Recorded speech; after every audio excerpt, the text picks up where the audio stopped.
really wish I could say we planned this, the music, and what I'm here to share with you today. But I think a higher power planned this. Something beyond both of our knowings planned this.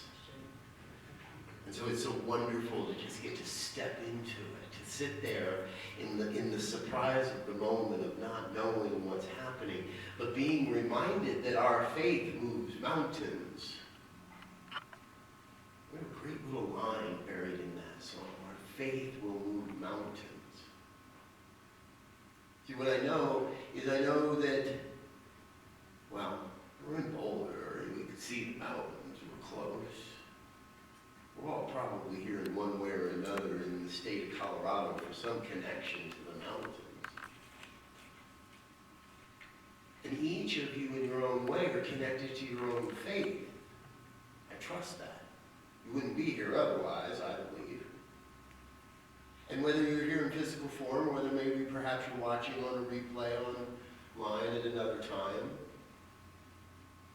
the people of this community want you to know that you are welcome here, that there is a welcoming atmosphere, that there is an opportunity to come together in fellowship and community, and an opportunity to come together, well, to explore, dare I say, new horizons.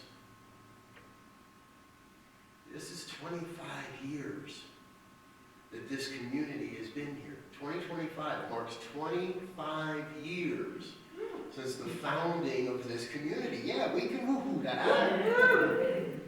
We can feel good about that. Because what I know is all across that time, this community has changed lives. Not all of them are in the room with us today. Not all of them will ever be in the room with us all at the same time ever again.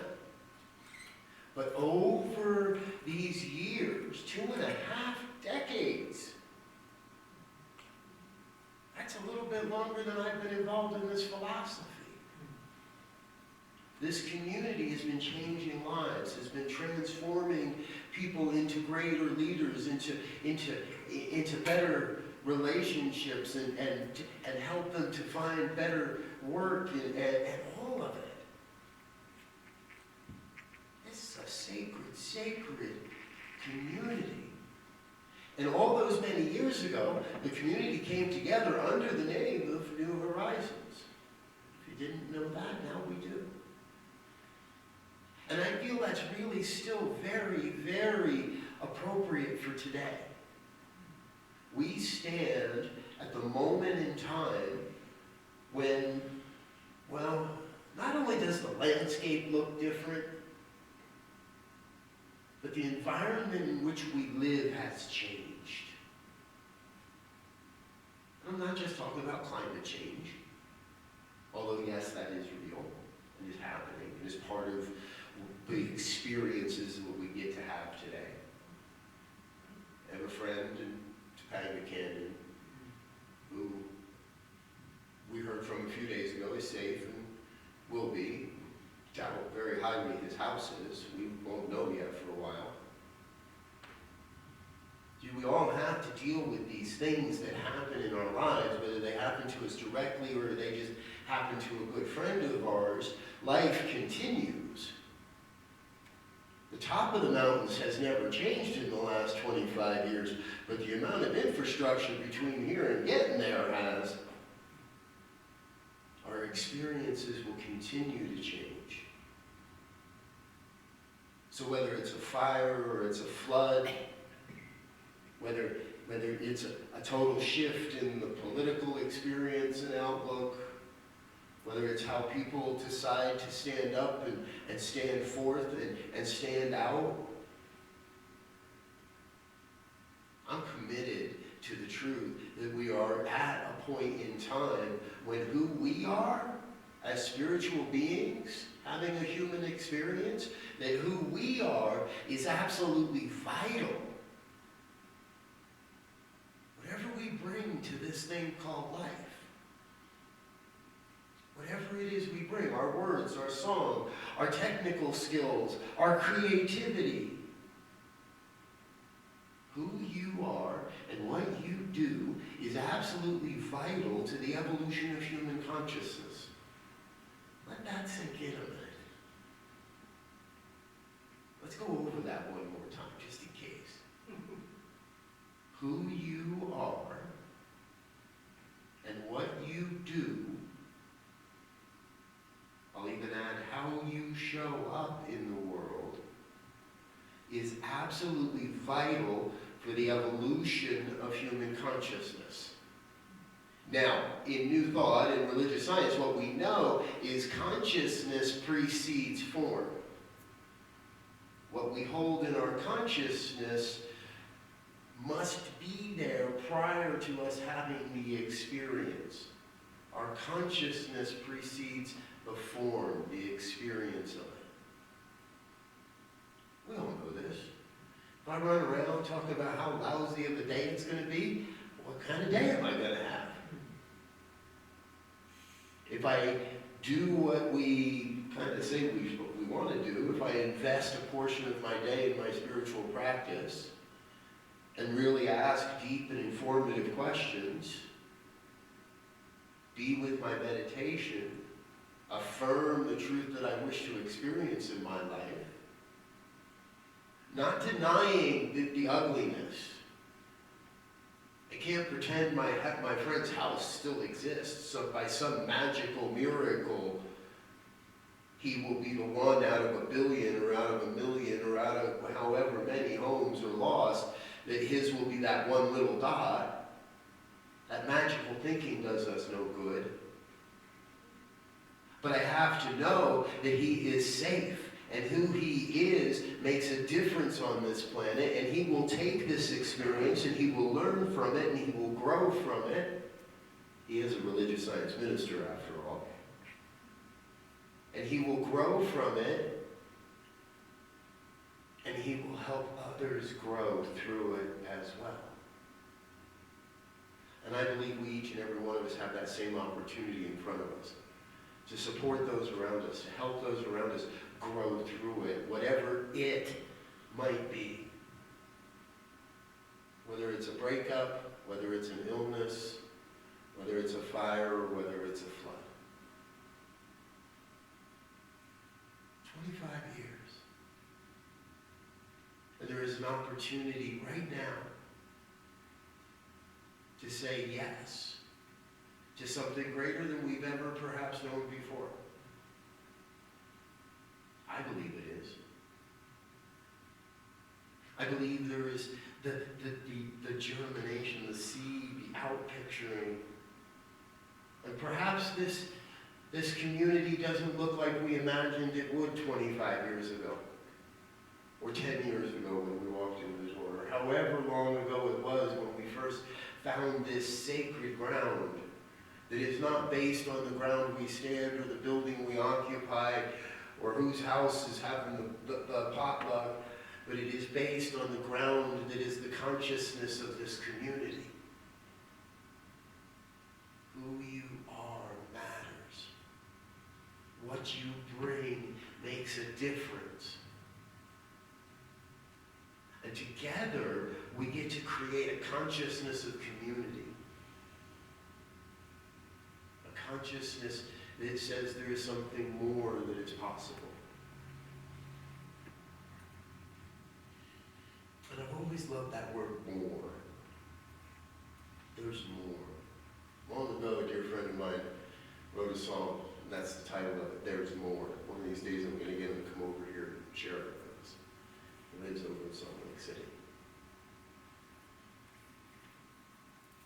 And at the time that he released this song, at the time that this came into my consciousness, it's not just about getting more stuff. It's about actually being more than perhaps we've ever imagined. And being, at the time, a good religious science practitioner student, we always played with words. That's what this whole philosophy is about, playing with words. What does this word mean for you, and what does this word mean for you, and how do we both interpret the word, and what is the word? And we always like to play with words. And so we took that word more, we broke it down. We took more and we made it the movement of reality evolving. I want more. I want the movement of the reality that I have right now to evolve into a reality that I have yet to experience, but that I can envision when I'm still and quiet and ask the right questions. I want to have an experience of more prosperity, a movement of the reality of my prosperity evolving, a movement of the reality of my relationships evolving, maybe with my children, maybe with my spouse or a lover or just a friend. Maybe that's a relationship with an organization or an entity. I want the movement of the reality of my service to evolve. Where I give my time, where I give my efforts, where I can give my money. The movement of reality evolves. See, that's the secret to most of this stuff, folks. After 20 plus years in this movement, I have realized that one of the biggest secrets of all of this is just don't resist. Go with the flow. It makes it sound too easy. But sometimes that's what it is. I know there's stuff I don't like. There's a million buts to every go with the flow out there. And I don't mean to say that we just give up on everything and oh, la-di-da-da, whatever happens. That's just another form of spiritual bypass. We go with the flow so that we can allow for something more. We get ourselves out of the way. We do not allow ourselves to be an obstruction, a constriction, a restriction to the flow of the divine becoming more in the world. We are the conduit. Now, I've long said that you can pretend to not understand this philosophy. Once you understand the New Thought, science of mind, religious science philosophy, you can pretend you don't know how this stuff works. You can bury your head in the sand and no, that's not me, and I'm all good. But deep down inside, we're all just, at that point, hiding from ourselves. You can't not know that this stuff is working. So I believe we got to figure out a way to make sure that it works for us, right? One of my first teachers, I still love it. He would always say to us, you're making it up as you go along, people. Make it up so it works for you. Don't be the restriction. Don't be that but that says, well, yeah, life is good, but I didn't quite get this. Or, this worked out for me, but it wasn't quite that way. And, yeah, I like the new blonde hair, but it wasn't quite sparkly enough. Or. We don't want to be the fly in the soup. We don't want to be the butt to somebody's good time. Because we're all one. That means your good time is my good time, and my good time is your good time, and your good time is his good time, and his good time is her good time. We're all making it up as we go along. Let's make it up so we're all having a good time. And in that, when that happens, we don't have to go looking for other people that want to come have a good time with us. We got people banging on the door saying, can I come have a good time with you? How do I get a ticket to your party? How do I get an invite to what it is that you're doing? Because from what I see, you people are having some fun. You're enjoying yourselves. You're doing some fun things together. But most importantly, we're showing up as that more. As that motion of reality evolving in whatever aspect it might be.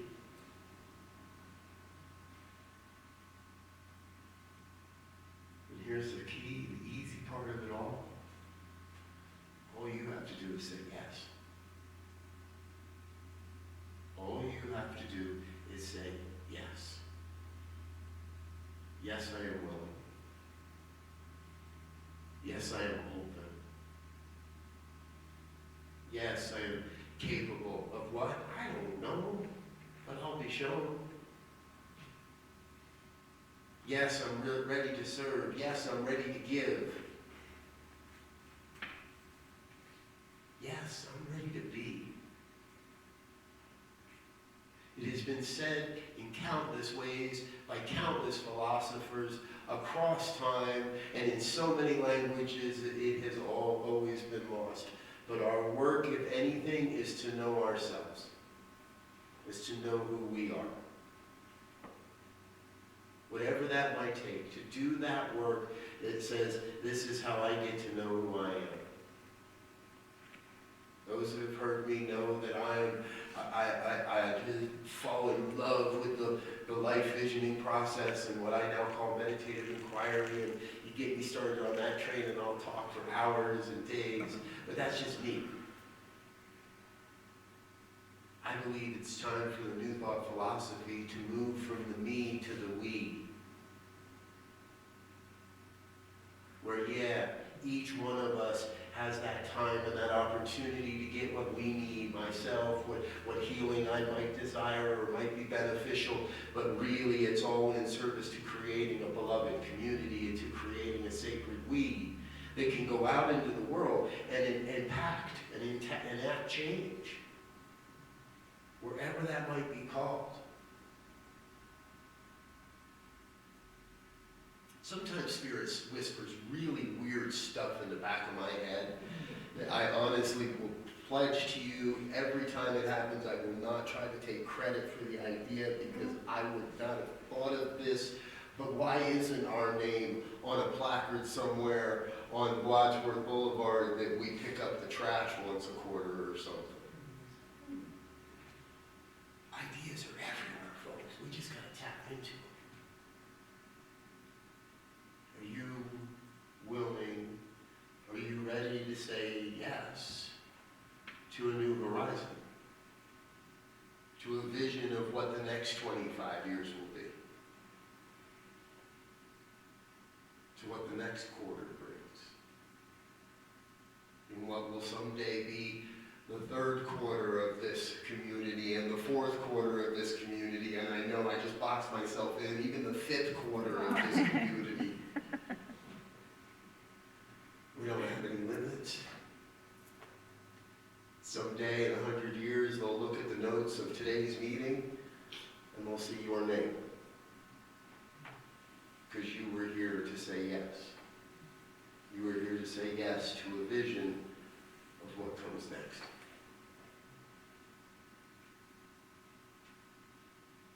If you're in a safe enough place to close your eyes, I invite you please do so.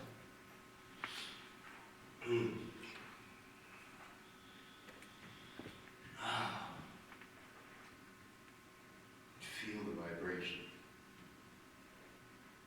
Let yourself open to a sacred yes. Let your mind and let your heart and let your being and let everything that you are open up to a vision of a sacred yes. A place that you know is yours. A vision of a way to serve, a way to give, a way to be, a way to participate, a way to love. Oh. Let yourself embrace that sacred yes. For what I know is I know that in this moment, in this now moment, there is one power, one presence, one infinite intelligence that is moving and breathing and having its being as your life, right here, right now. Who you are matters. The gifts, the skills, the talents, who you are matters. What you bring to this thing called life makes a difference, is absolutely vital to the evolution of human consciousness. And what I know is I know this thing called life, would be a much, much lesser place without you. without who you are, without why you are here. So I invite everyone that may hear these words now at another time, in another dimension, to simply be in that place of imagining your sacred yes.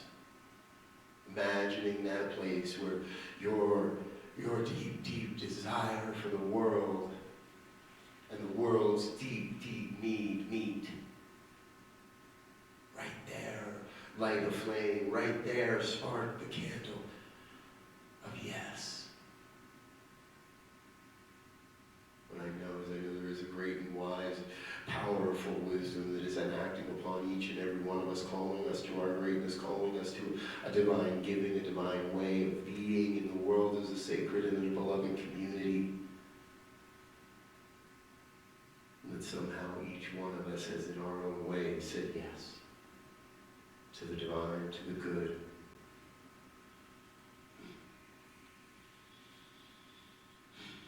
And so I let myself get out of the way.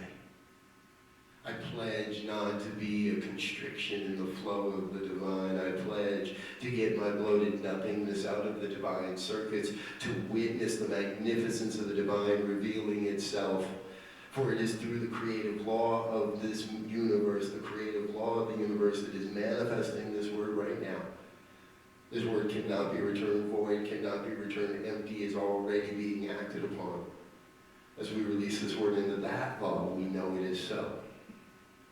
And affirm that by simply saying together, and so it is.